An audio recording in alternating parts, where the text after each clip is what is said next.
Our research focus is real-time systems, in particular using computer vision workloads in which there are significant constraints on computing capacity. This manifests in restrictions on monetary cost, as well as size, weight, and power. The Jetson TX2 fits these constraints. It is a system-on-chip marketed by NVIDIA as the embedded platform for autonomous everything. As shown in this figure, the Jetson TX2 features a quad-core 64-bit ARM CPU as well as a dual-core Denver CPU, 8 GB of RAM, and an integrated GPU. The DRAM is shared between the host CPU and the GPU. In earlier experiments, we wanted to measure the effects of unmanaged GPU sharing by multiple processes.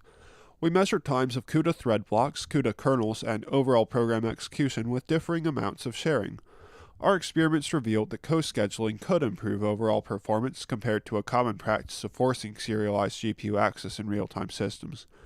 However, performance changes were not visible in block times.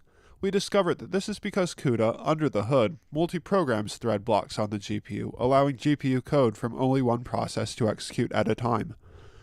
Therefore, we changed our subsequent research to focus on single-process, multiple-thread contexts where truly concurrent GPU execution is possible. In using such a system, it is important not to waste any available GPU capacity.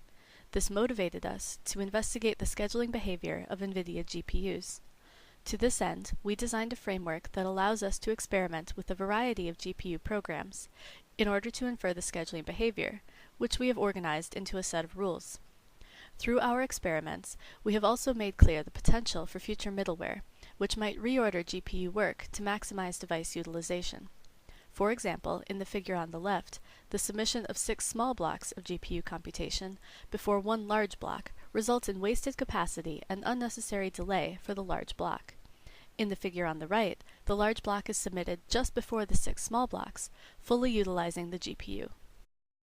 Even though we now know many of the rules for concurrently scheduling CUDA kernels, real-time GPU applications can still face problems from implicit synchronization, which blocks new GPU executions from starting until prior ongoing computations complete. This is a difficult consideration for existing workloads because implicit synchronization can occur as a side effect to standard CUDA API functions. For example, the figure on the left shows the behavior of 2 periodic tasks that fully utilize the GPU. If, however, the blue task requires implicit synchronization at the end of every job, behavior instead will match the figure on the right, where the GPU is reduced to approximately 40% utilization. This illustrates the strong need for controlling and reducing implicit synchronization sources in real-time GPU software. To demonstrate that implicit synchronization has a significant presence in modern GPU software, we conducted a case study of real-world computer vision applications. We used NVIDIA's NVProf CUDA profiling tool to record implicit synchronization triggers of CafeNet, which is based on the popular convolution neural network framework Caffe, and the half transformation application, which is based on NVIDIA's OpenVX library VisionWorks. We found that half invokes implicit synchronization calls within its overall runtime, whereas CafeNet uses the neural stream to intentionally trigger implicit synchronization. Both cases could cause significant capacity loss, as it was shown previously. To reduce such loss, middleware reducing the implicit synchronization is an interesting future direction. However, even though the implicit synchronization effect is eliminated, the capacity loss is still incurred due to the nature of the GPU scheduling.